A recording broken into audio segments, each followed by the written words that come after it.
everyone, and welcome to the 11th episode of the Cantina Chatter Podcast. Today, I am thrilled to welcome renowned sculptor, artist, and entrepreneur David Silva to discuss his career creating amazing toys and collectibles across a diverse spectrum of franchises and companies. David, thank you so much for joining me today. Yeah, thank you for having me. So I want to focus on one of your most recent endeavors, which is the Creative Beast Studios' Beasts of the Mesozoic line of raptors. But before we get into that, for our listeners who may not be familiar with you, can you share a little bit about what you do?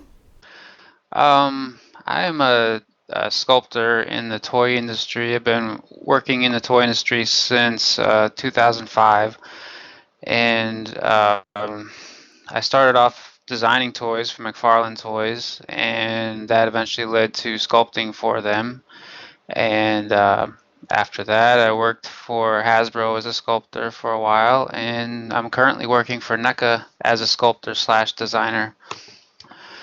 So that's my background in the industry. And then last year, I decided to start my own toy line through Kickstarter, and that was successful. So those toys are currently in production, and those are the dinosaur toys. Awesome.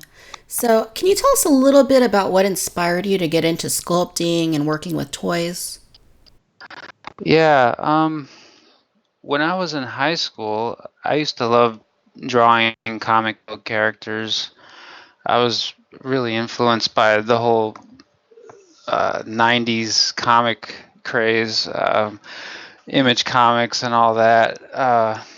This big influence from Todd McFarlane and the guys at Image, and also at the same time he had the Death of Superman and Batman Nightfall going on, and like all this stuff was happening at the same time. And I was all into comics.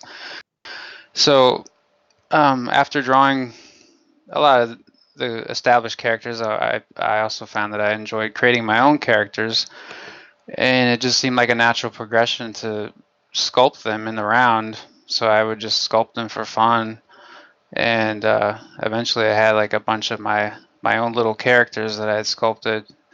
I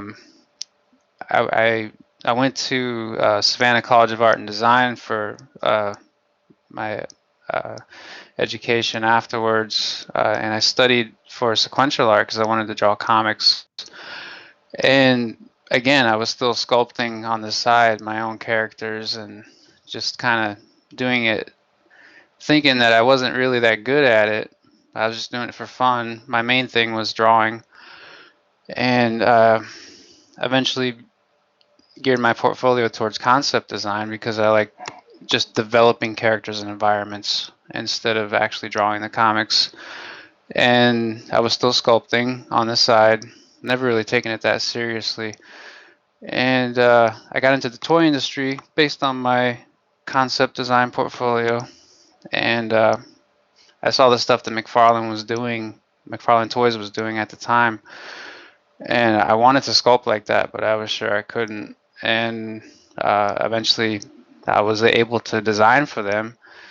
I moved to New Jersey about a year and a half later, and they had me come in and asked me to start sculpting because they lost a few sculptors. And I said, okay, I'll give it a shot, and I just never left.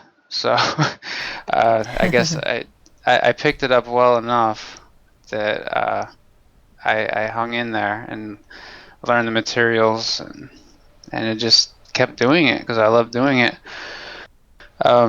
At one point, I went to my boss and I said, I want to be hired full time as a sculptor because up until then I was freelance. And he said, you're gonna have to get a lot better. And I was like, okay, I'll do what I can, you know.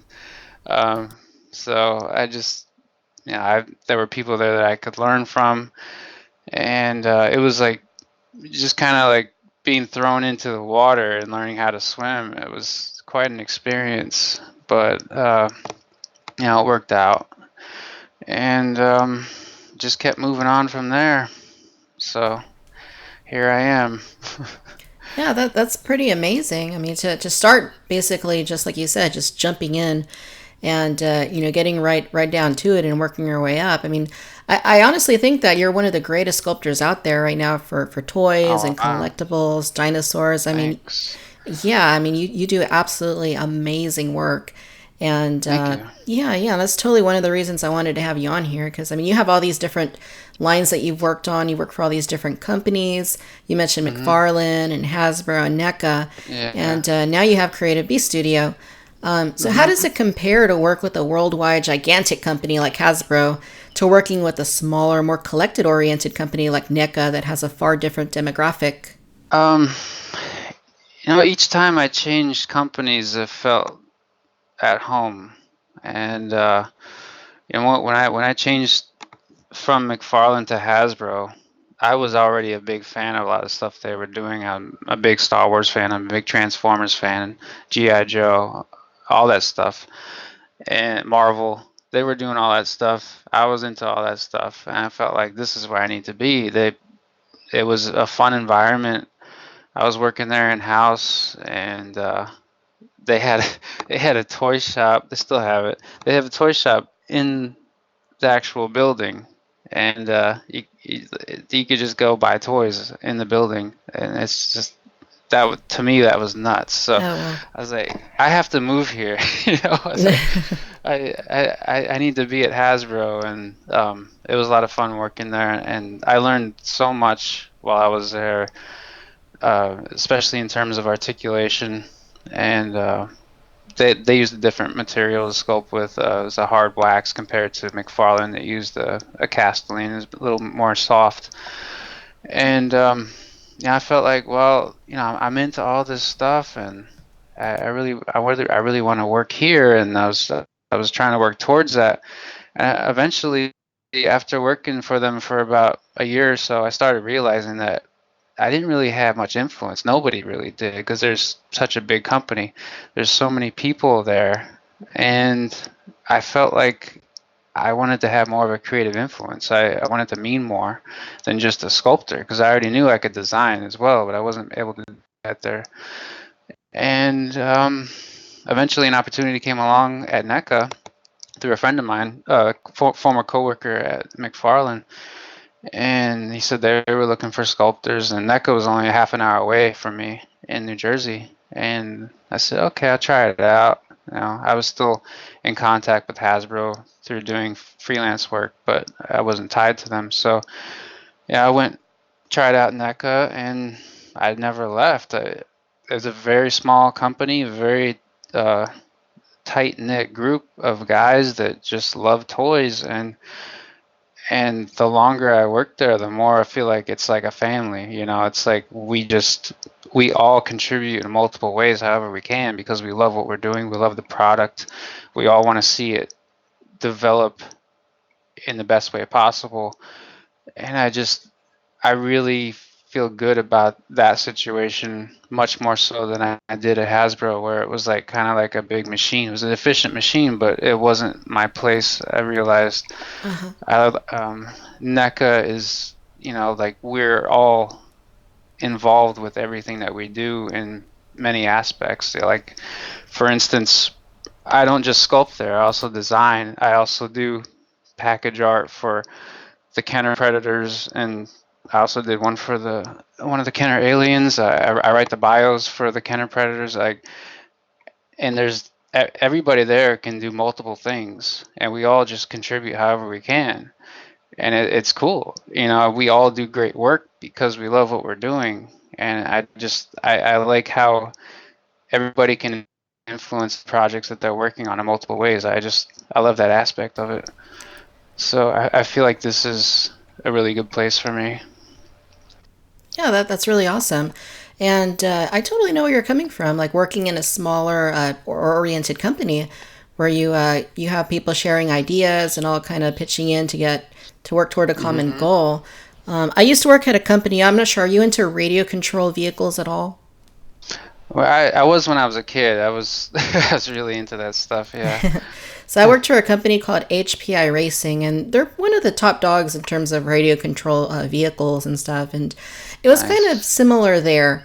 It was definitely the kind of company where it was small, and everybody could share ideas, and people would Mm-hmm. listen, and Mm-hmm. everybody would kind of pitch in and work towards achieving putting out those awesome products. And I think that's one of the reasons why it was such a well-known and acclaimed company, was because it was very tight knit.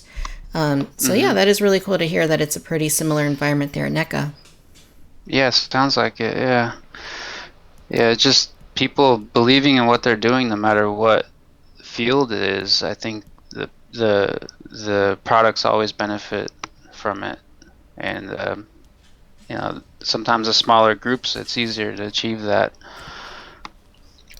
Yeah, for sure. So, going back to when you worked at Hasbro, you produced some great sculpts for some of my favorite toy lines. I'm a huge Star Wars and Jurassic Park collector. And Mm-hmm. for example, the Jabba the Hutt that you designed, that stands out to me as being very much a nod to the vintage toy. It has that aesthetic, but it's Mm-hmm. also a very modern interpretation of the character. So, Yeah. what was it like working on what is essentially the biggest and most enduring toy line of all time? It was really cool for me because now I've been a fan for a long time, and um, it's one of those things that was a huge influence for me when I was figuring myself out in high school. I, I was a fan of Star Wars to some degree when I was a kid, but it didn't really influence me as much back then. Um, it really hit me when I was in high school, and I would watch those movies constantly. Um, my my first CDs that I ever got were Empire Strikes Back soundtrack, and I still have that. Like I know every single note from every soundtrack from Star Wars, so I'm like a huge nerd for it. Oh, And nice. being able to being able to work on that line was just amazing. Yeah, and Jabba the Hutt when I was a kid, I saw Jedi in the theater when I was a kid, and Jabba the Hutt made the biggest impression on me, and I had the T-shirt and all that, and um, being able to sculpt it was really cool. So I was really into that project, and I was trying to make it the best Jabba ever at that time. So I was drawing inspiration from wherever I could. So that it was definitely a good experience being able to do that. Yeah, that's really cool. One of the other ones that you designed for Star Wars was the Dewback, and Oh yeah. that was a Walmart exclusive. It came out two ways. First, I think it came out with the Sand Trooper figure, and then they Mhm. re-released it just by itself.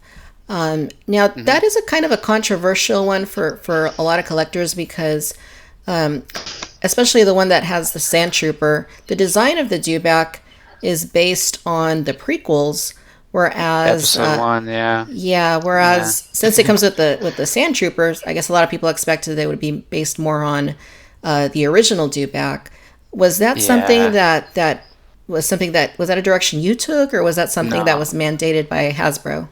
That's exactly what they wanted. They sent me a very specific reference about that, and I started pulling reference from the original New Hope, and it conflicted greatly with what they wanted. So they were very specific. They actually didn't tell me it was from episode one. And I didn't realize that till I started working on it. I was like, what version is this? I was trying to figure it out, and eventually I found out it's like, oh, it's in the background in episode one. Um, it's not the version that I would prefer to do, but I did as well as I could with it, and I had fun with it.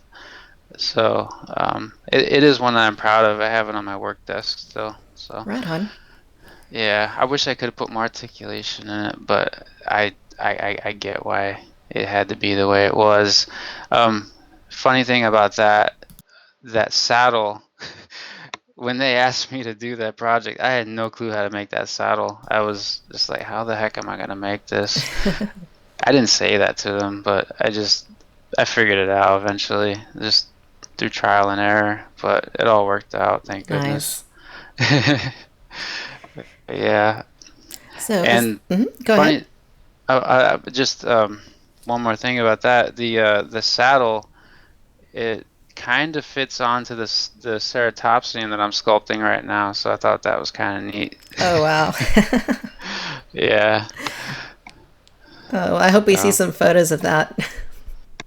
Oh, actually, I posted one about a month ago, Did you? with the saddle on it. Yeah, just for fun. It's like I was curious to see if it would work. Cause someone had suggested you should put saddles on these guys because it'd be cool.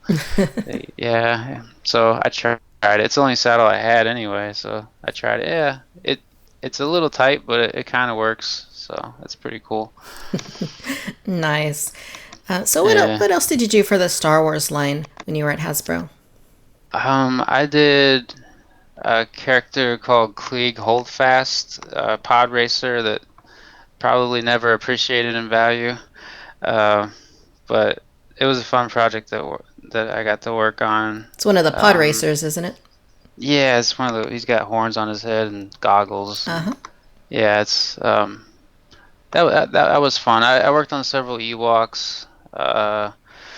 There was a funeral pyre that still hasn't been made that I sculpted for Darth Vader. That took a while. Oh man. Um, yeah, I feel like maybe there was one other one. I can't. I worked on several figures. A lot of figures was like reusing parts, so it was like heads and hands and legs or whatever. So Hmm. that kind of stuff doesn't stand out to me so much.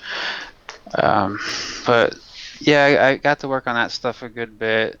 I worked on some Marvel stuff, most notably there's a Rhino figure that I sculpted for the Spider-Man line that I was pretty happy with. Um, there was a Thor figure that I started, but it didn't get finished because we had to switch projects.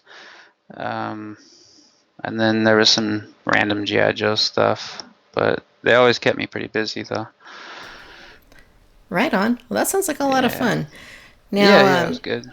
I also mentioned Jurassic Park. One of the things that you did while you were there is you produced a pretty great Pachyrhinosaurus. And Uh-huh. it's highly Thanks. detailed, it's fully articulated, which I think was a fantastic direction for the line to evolve toward. Did you Hmm. enjoy working on Jurassic Park, and were there any other sculpts that you created that were not released? I worked on two figures for Jurassic Park, one after another. I sculpted a Styracosaurus that never got put out, and it was one of the smaller ones. And then I did the Pachyrhinosaurus. I thought I thought I'd like it more, to be honest. It was they were a bit tedious to work on because of very specific art direction. I thought uh, I would have a bit more creative control, I guess. Hmm. But they were very specific. Like I had to match it to certain drawings that they had made, and it wasn't so much about researching the actual animal, but like creating an animal that was a version of the real animal. So Sure. in my mind, it's not quite the direction I would have taken if it were mine. And that was part of the influence for me doing my own dinosaurs was that there have been a few situations like that where I was either working on a dinosaur figure and it didn't come out at all, or it did come out and it wasn't what I wanted. Um, I've just never been satisfied every time the subject has come up in the toy industry, and that really influenced me a lot to pursue that on my own in my own way.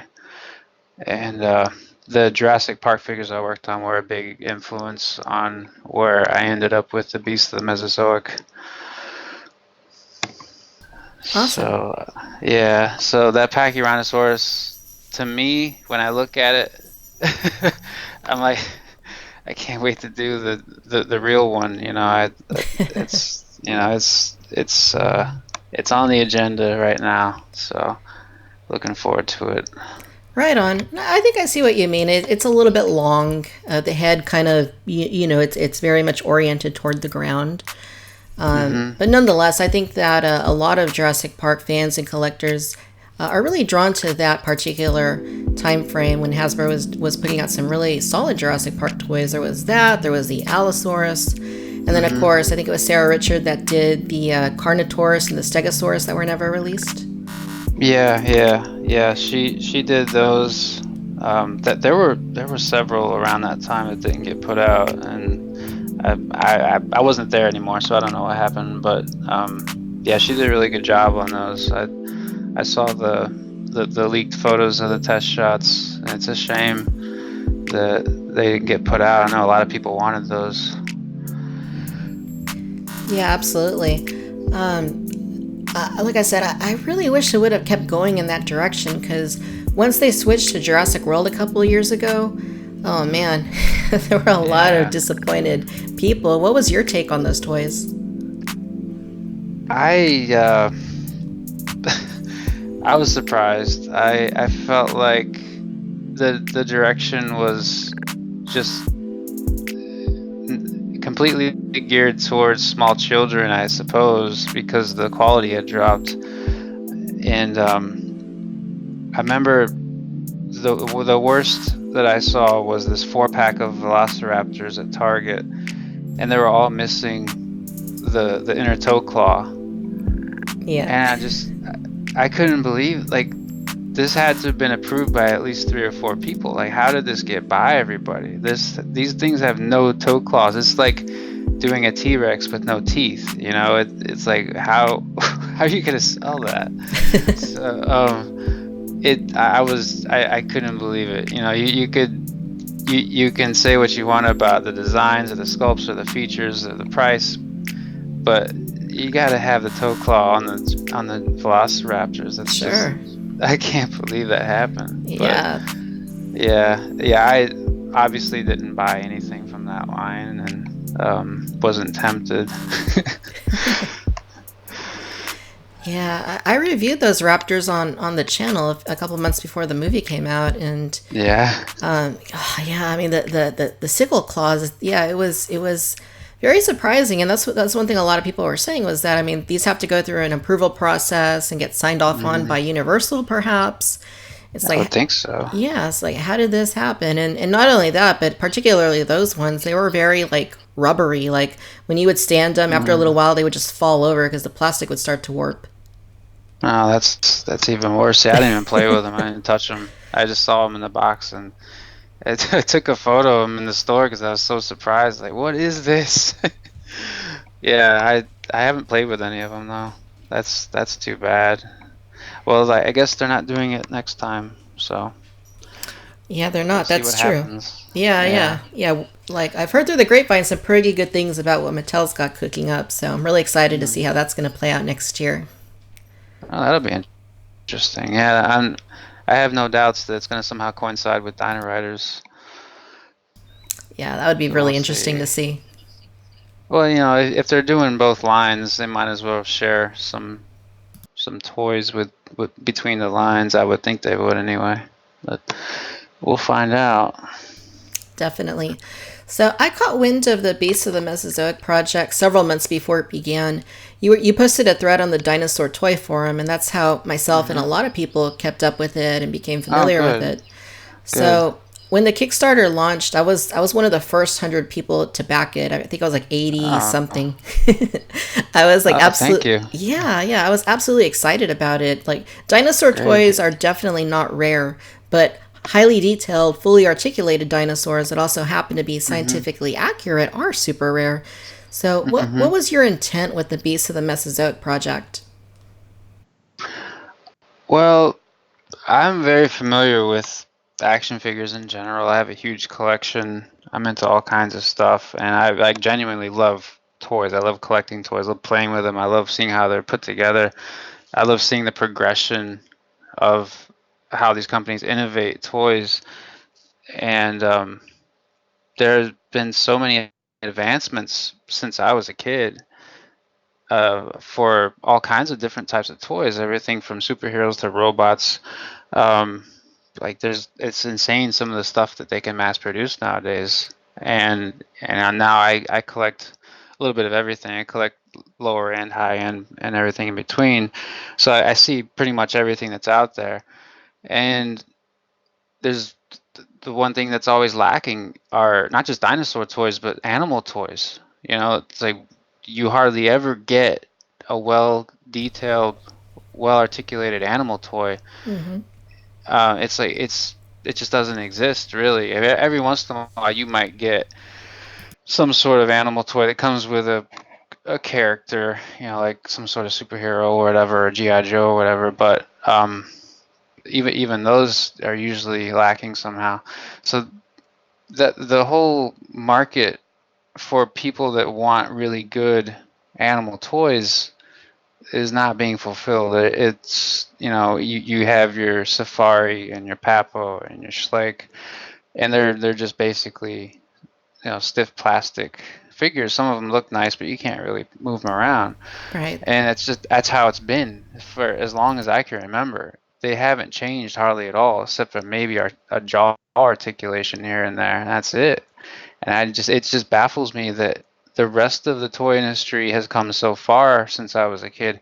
And then there's this other section for animals that is exactly the same as it was 30 years ago. And, you know, it's just like, well, it's hard to say that there's not a market for it because there's so many of these animal toys out there that are the same, but they keep making them. These companies, they're still around, a lot of them, and they keep making them year after year. They keep putting them out, and the prices for these figures are very similar to highly articulated, highly detailed action figures like what we make at NECA. And none of it makes sense to me. It's like, okay, you're not paying licensing fees.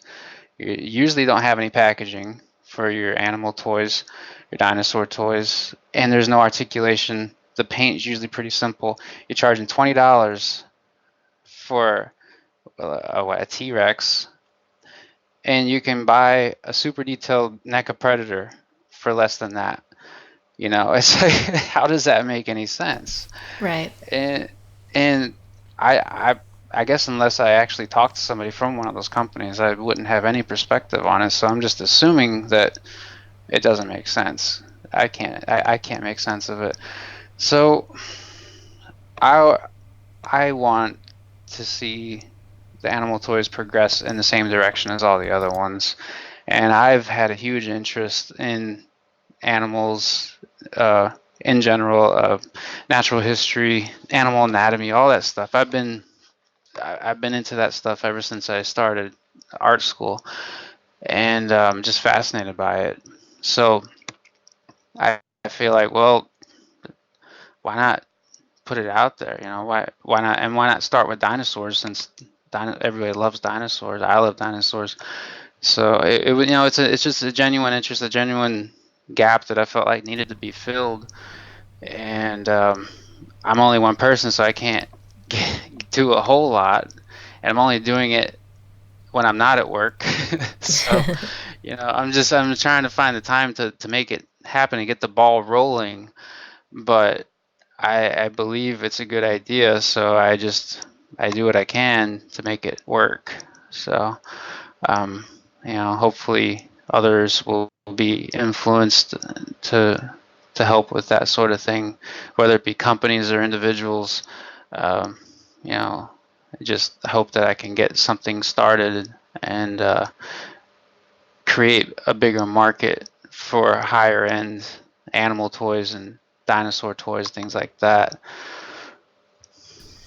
Totally. Yeah, that would be really amazing to see how it influences other companies to start producing, more highly detailed, accurate, articulated dinosaurs. Because, like you said, that's not something you typically see. Most of the time with like Papo or Rebor or what have you, they're always essentially just statues. They're nice to look at, but you can't really do anything with them other than place them on a shelf. No, and I feel like the art of designing and creating an action figure is still in its infancy. If you look at a lot of the art forms nowadays that are greatly appreciated by adults and have been taken to the next level, you look at comic books, you look at video games, things like that. They started off being for children, and now they're for everybody, and they influence Hollywood now. And I think toys are going to get to that point as well. Within the last 15 or so years, the collector market has become so much bigger than it was before, and which means that the toys become more advanced and more expensive, and that's where we are now. So we are progressing in the same direction, I think. Um, in other countries like Japan, it's so much further in that direction that a lot of those companies don't even consider children in their business plans anymore, because they sell so much of their product to adults. I remember, I guess about 7 or 8 years ago, Takara Tomy decided to change their business plan completely towards adults because the children's sales were so low, and that's when they started cranking out all these masterpiece transformers and like higher end versions of the Hasbro transformers, and Oh, wow. that's all they put out now, and it's all for the collectors. So we're actually becoming a minority here in the States for catering more to children for toys, because you also have the children are playing more video games nowadays too, so the toys are becoming less popular with the children, but because of the pop culture, they're becoming more popular with the adults. So Totally. all this sort of drives, I think, these companies, if they're going to keep up, they have to keep innovating to keep selling to, the collectors have a higher standard for their toys, and of course they have more money to spend, so you can put more money into the figures, and it's just the progression. But I definitely think that this is just the beginning of what we can do with this medium, and I definitely would like to see animal toys be a big part of that. And plus, the cool thing about animal toys, you can put them with other action figures. Like they blend seamlessly with all kinds of other action figure lines. So that's another cool thing about the animal toys, the dinosaur toys. Uh-huh. Yeah, definitely. Yeah, that's a really interesting take. Your comparison as to how it's very similar to comic books and how those have evolved to transcend generations and reach all kinds of people globally. And it is very much like that with toys now that you mention it, because 15 years ago, if you would have told somebody, oh, yeah, I collect action figures, they might have kind of maybe looked at you a little weird or, kind of made a joke. But now it's such a normal thing. So many people do it, all ages. And there's just so many companies putting out product. And you mentioned the Japanese companies. I have some in my collection, like the Bandai SH Figuarts, the Medical Oh yeah. Mayfex, the Yep. Play Arts Kai. I mean, there's just so much awesome stuff. And like you say, it's all geared towards adults. You have like the Hot Toys, and Oh I yeah. mean, it's just so limitless at this point in time. And like you say, I mean, it's going to be really interesting to see how it's going to progress and how things are going to change and grow over the next several years. Yeah. Absolutely. And I think that there's becoming a bigger and bigger section of collectors that want to pose their figures out. When you have a lot of people who just like the statues because, okay, there's no seam lines. It's like a one pose, and that's all it ever is. But I think that now you're getting more and more people. They want to see their characters, their favorite characters, in their own way. They want to create their own look, their own scene, and it's sort of a form of expression in a small way of how you set up your figures, how you pose them, how do you have them interacting with each other. You can have them doing the things that you want them to do, and that's the benefit of having the action figure versus having the statues. Um, and it's like I was saying, it's not for kids anymore. I mean, it's for everybody at this point. And Hmm. going back to the progression of things being for children, starting off for children and coming into being more for adults. It also goes to cartoons. I mean, those started off to entertain kids, and look how far we come with cartoons, animation. It's like all this stuff begins with creative ideas.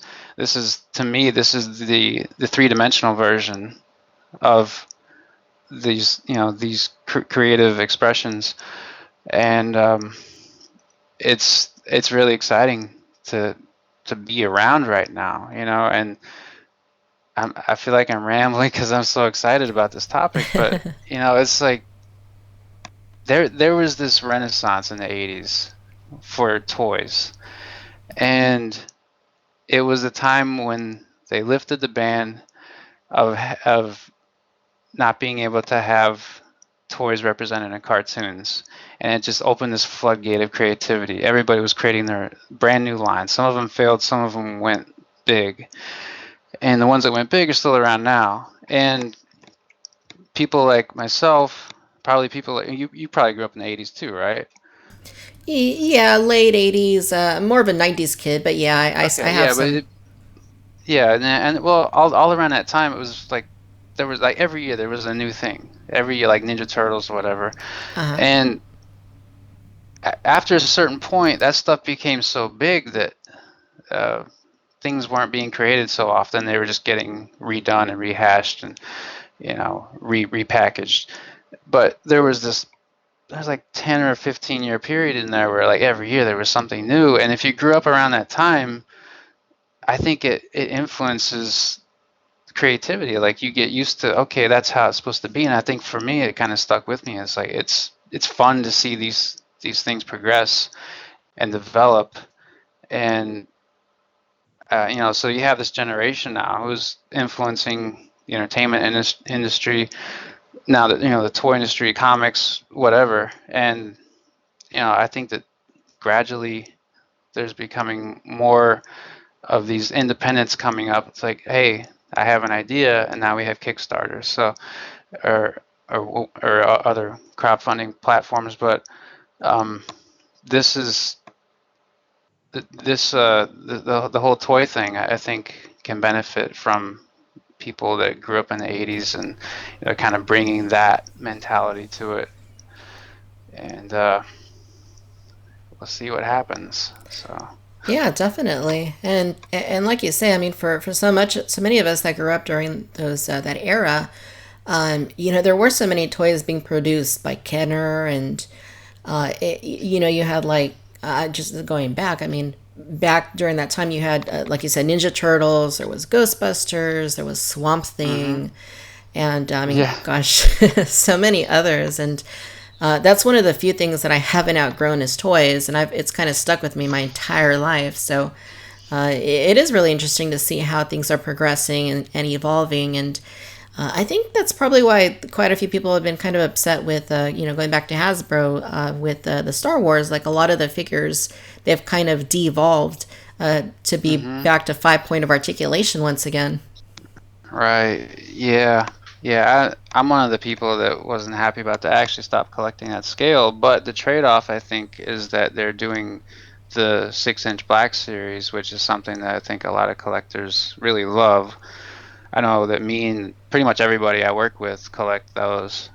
So, if they want to cut back on articulation on the smaller figures to give us these 6-inch figures that are more detailed and more articulated, I think it's a decent trade-off. So, yeah, I can't complain too much about that, I guess. Yeah, that's true. I do know quite a few collectors too, though, who won't go anywhere near 6 inch. I mean, they're thoroughly 100% 3 3/4 inch, and if it's not in that scale and it's not articulated, they usually just won't buy it. So, Yeah, I could see that. Yeah. yeah, I'm really glad, and a lot of people are really glad that they announced the vintage collections coming back next year, because that'll be a return to the cool. articulated forms.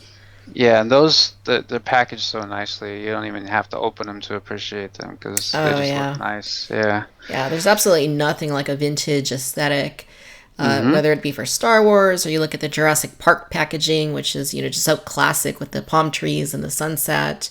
And you mentioned that you do the some of the was it the Predator toys with the vintage Kenner sort of aesthetic? Yeah. Yeah, those are a lot of fun to work on. Yeah, and we just started doing the Kenner Alien stuff too. Yeah, it's all just our modern take on the old toys, and that sort of thing is a lot of fun to do. I think that that kind of got kicked off by the Horsemen when they redid the He-Man stuff, and when that first happened in 2002, I was in college, and I couldn't believe it. It's like, holy crap, this is the coolest thing. Like seeing stuff from your childhood reinvented in such a cool way. And that's what we're trying to do with the Kenner predators and aliens. It's a lot of fun to see it kind of grow up with you. Sure.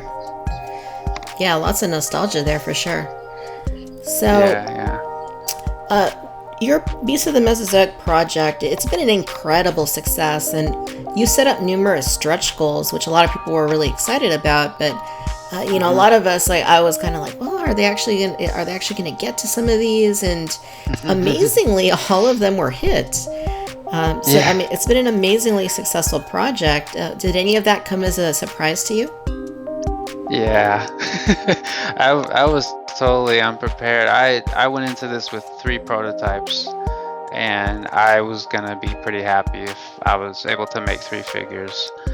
I had a few ideas for, I think, 12 altogether, but I really wasn't expecting to get to many of the others, if any.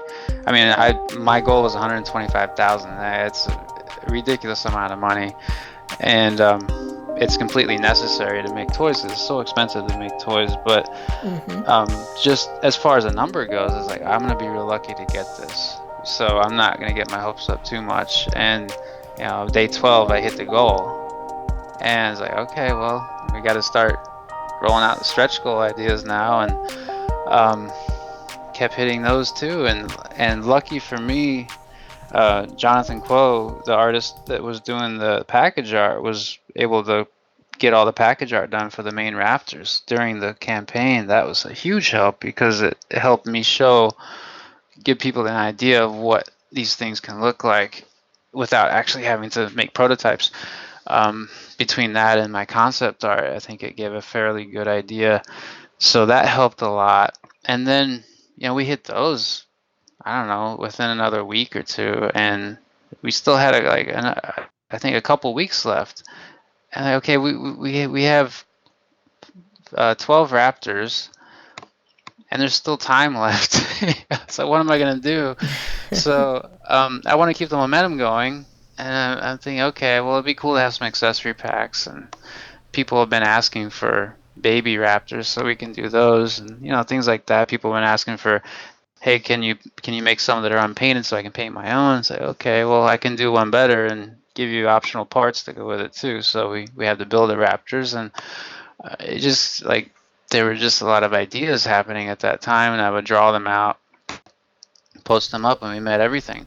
And it was kind of tricky for me, because obviously I can't get production quotes for stuff that doesn't exist. Right. So I was just kind of estimating based on the estimates that I had for the main 3, and the accessory packs actually did end up more elaborate than I had planned, so I ended up spending more money on those than I thought I would, but I wouldn't have done it any other way, because I just felt like that's what they needed to be. So the whole thing, it was much bigger than I could have expected, and I think it's going to help me prepare better for the ceratopsians when I do that.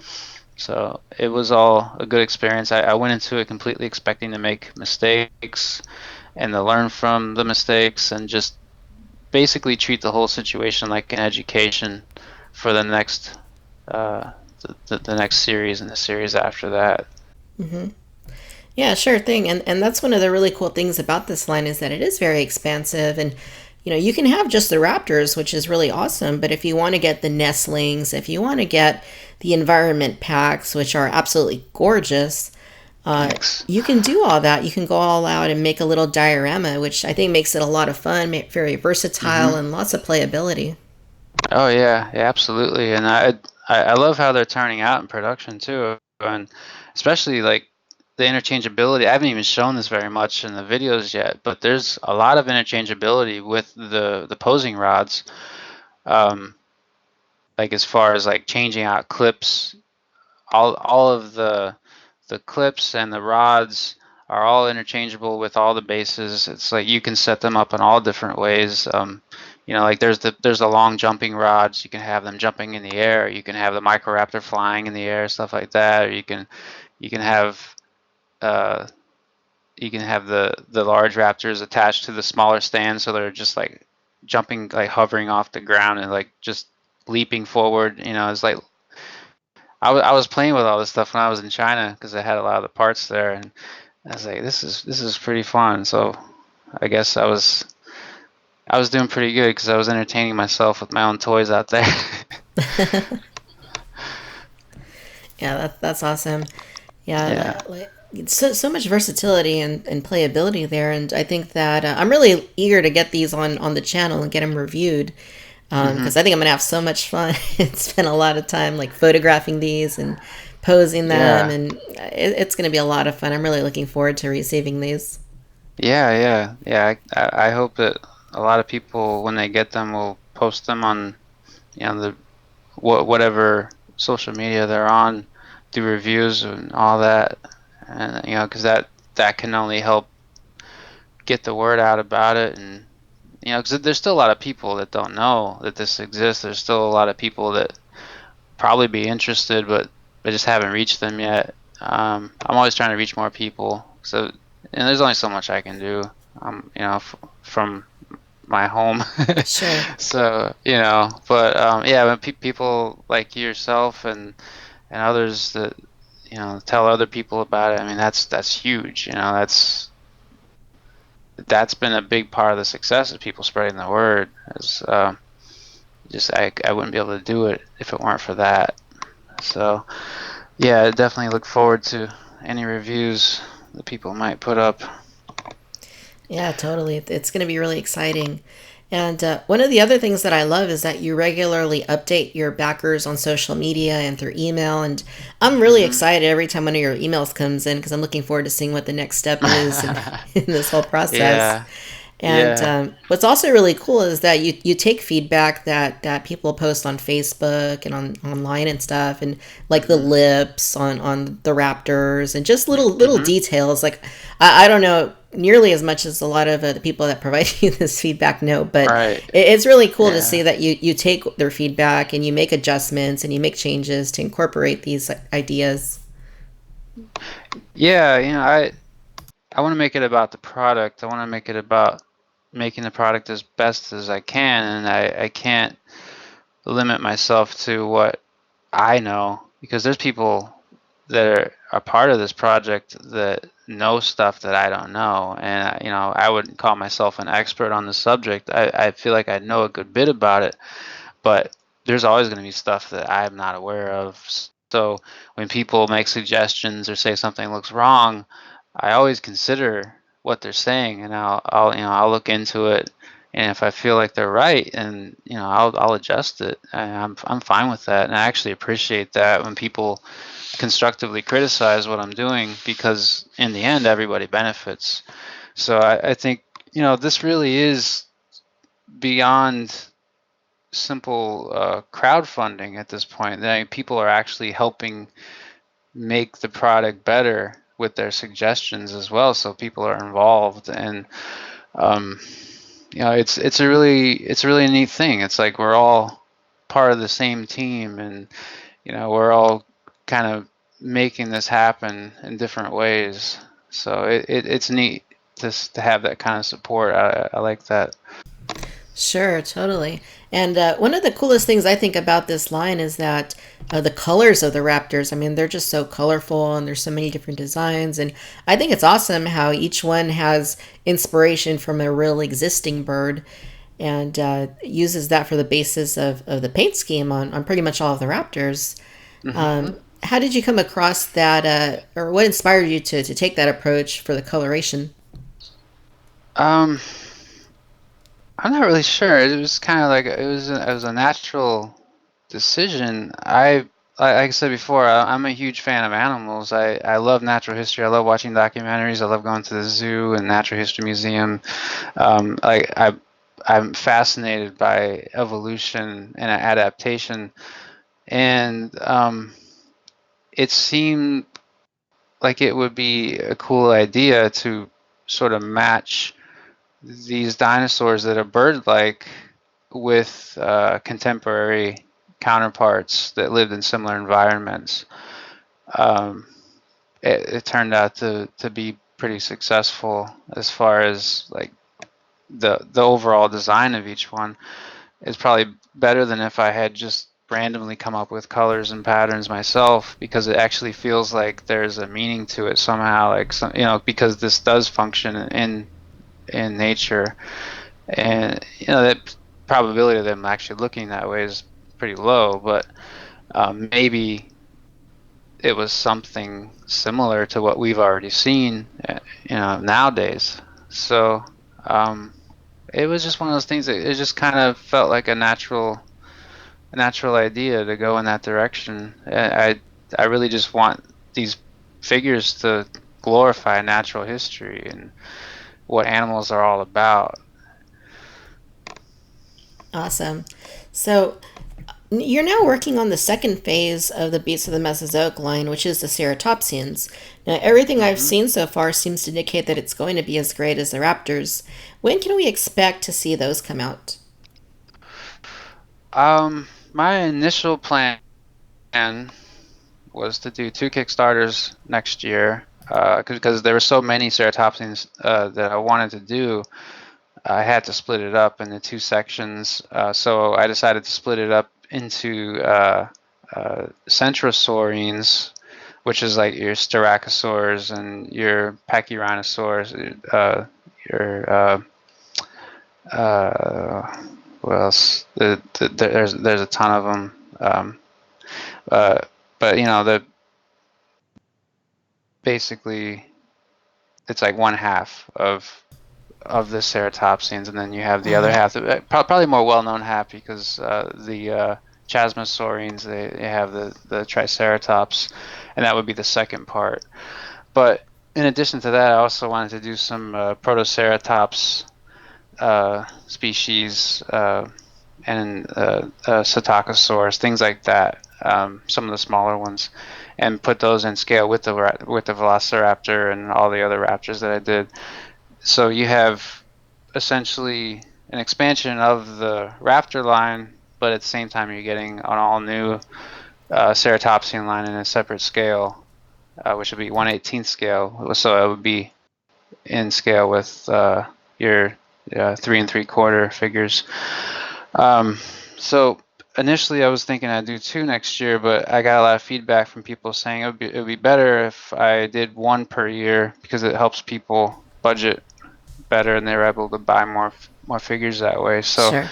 it's very likely that I'll just do centrosaurines next year, and then the following year I'll do the chasmosaurines. Nice.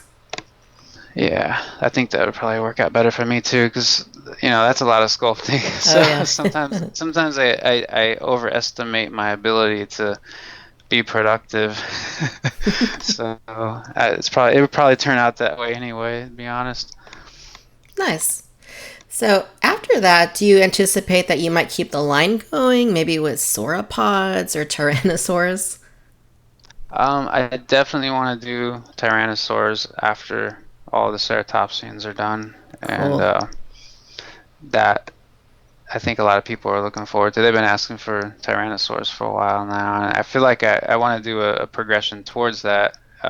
Starting with the raptors, and then the uh, ceratopsians and tyrannosaurs, and then after that, hopefully I can be self-sustaining by that point. I have to rely on crowdfunding. This is a gradual progression towards building a company, obviously. So, at some point, I just want to be able to make various lines and, have, for example, the dinosaurs and maybe modern animals. But I also want to get into mythological animals as well. I'm really into dragons, and definitely see doing a line of dragon action figures as well.